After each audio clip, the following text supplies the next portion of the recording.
পৃথিবীতে একজন মানুষই শুধু জানতেন যে তিনি পৃথিবীতে কতদিন বাঁচবেন, সেটা হচ্ছে সাইয়েদনা আদম আলাইহিস সালাম। ওনাকে বলে দেওয়া হয়েছিল উমরুকা আলফু সানা, তুমি পৃথিবীতে বাঁচবে 1000 বছর।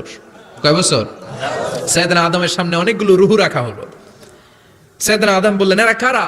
আল্লাহ বললেন, এরা হচ্ছে নাসালুক, তোমার বংশধর, পৃথিবীতে তোমার পরে এরা পৃথিবীতে আসবে। সাইয়েদনা আদম বললেন, আল্লাহ ওই যে একটা রুহু দেখা যায়, এটার নাম কি?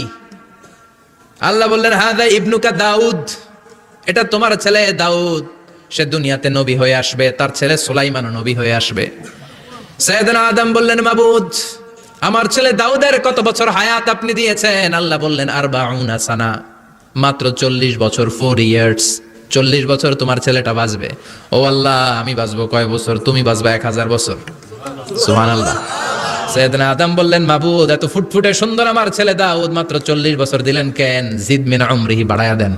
কি করেন? সুপারিশ করতেছে পোলার লাইগা কে? বাবা। আল্লাহ আপনি বাড়ায়া দেন। আল্লাহকে বাড়ানো যাবে না, লেখা হয়ে গেছে। রুফিআতিল আকলাম ওয়া জাফফাতিস সুহুফ, কলম তুলে নেওয়া হয়েছে আর কালি শুকায় গেছে, আর কিছু করা যাবে?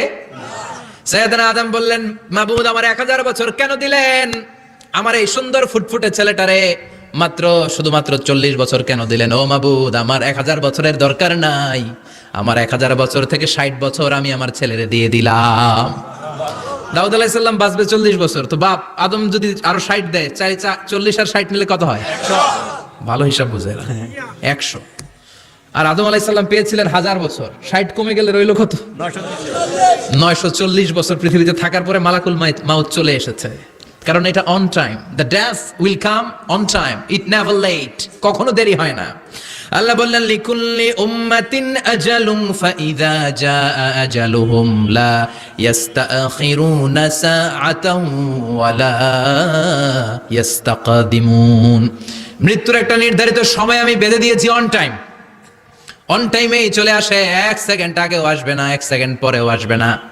940 বছর বয়সে মালাকুল মাউত এসে হাজির, এসে বলল, জিতু আন আকবাদা রূহাক, রূহ কবজ করতে আসছি। আদম আলাইহিস সালাম বললেন, রূহ কবজ করতে আসছো মানে? আমি বাঁচবো তো 1000 বছর। কয় বছর? মালাকুল মাউত বললেন, না না, ওই যে আগের কথা স্মরণ করেন, আপনি 60 বছর দিয়ে দিয়েছিলেন। কয় না, আমি দেই নাই, আমি আরো বাঁচুম, আরো 60 বছর পাওনা আছি, আমি দেই নাই। মালাকুল মাউত বললেন, আপনি দিয়েছেন। আদম বলে, দেই নাই। মালাকুল মাউত বলে, আল্লাহ ঘটনা দেখেন, দিয়া কয় দেই নাই। আল্লাহ কয়, থাক, কথা কইস না, আয়া পর। সুবহানাল্লাহ পড়েন। নাসিয়া আদম ফানাসিয়া বানু, ভুলে গেছেন উনি, আমরা ভুলে যাই, আমরা খেয়ে বলছি খাই নাই, নিছিলাম পকেটে, কয় নেই নাই। এরকম ডাকাইত আছে না নাই? নাসিয়া আদম ফানাসিয়া বানু, বিশ্বনবী বললেন, আদম ভুলেছে তো তার সন্তানরাও ভুলে যায়। জাহাদা আদম ফা জাহাদা যুররিয়াতু, আদম অস্বীকার করেছে, তার সন্তানরাও অস্বীকার করে। সেদিন থেকে আল কিতাব ওয়া শুহুদ, মানে লিখে রাখার সিস্টেম আর সাক্ষীর সিস্টেম চালু হয়েছে। সুবহানাল্লাহ পড়েন। সুবহানাল্লাহ। 940 বছর বয়সে মালাকুল মাউত এসে আদম আলাইহিস সালামের রূহ নিতে পারে নাই। উনি 1000 বছর যখন হয়েছে, তখন এসে সাইয়েদনা আদম আলাইহিস সালামের রূহ কবজ করেছে। যেই দিন পৃথিবীর প্রথম মানব, প্রথম নবীর রূহ মালাকুল মাউত দুনিয়া এসে কবজ করেছে, ওই দিনটাও ছিল জুমাবার। সুবহানাল্লাহ, আল্লাহু আকবার। আবার বিশ্বনবী বললেন, লা তাকুমুস সাআ ইল্লা ফি ইয়াউমিল জুমআহ ইযা যুলজিলাতিল আরদু জিলজালাহা ওয়া আখরাজাতিল আরদু আসকালাহা ইযা রুজ্জাতিল আরদু রাজ্জান ওয়া বুসাতিল জিবালু বাসসা। কিয়ামতের দিন পৃথিবীটাকে একটা প্রকম্পন দিয়ে কাঁপিয়ে দিবে কে? আল্লাহ। মারাত্মক একটা ঝাঁকুনি দিবে আল্লাহ, পুরো পৃথিবীটা কেঁপে ভেঙে চুরে খান খান হয়ে যাবে। এই ঝাঁকুনি আর আর্থকোয়েক, ভূমিকম্প এর ঘটনাটা যেদিন ঘটবে, ওই দিনটাও হচ্ছে জুমার দিন। চিৎকার করে পড়েন সুবহানাল্লাহ।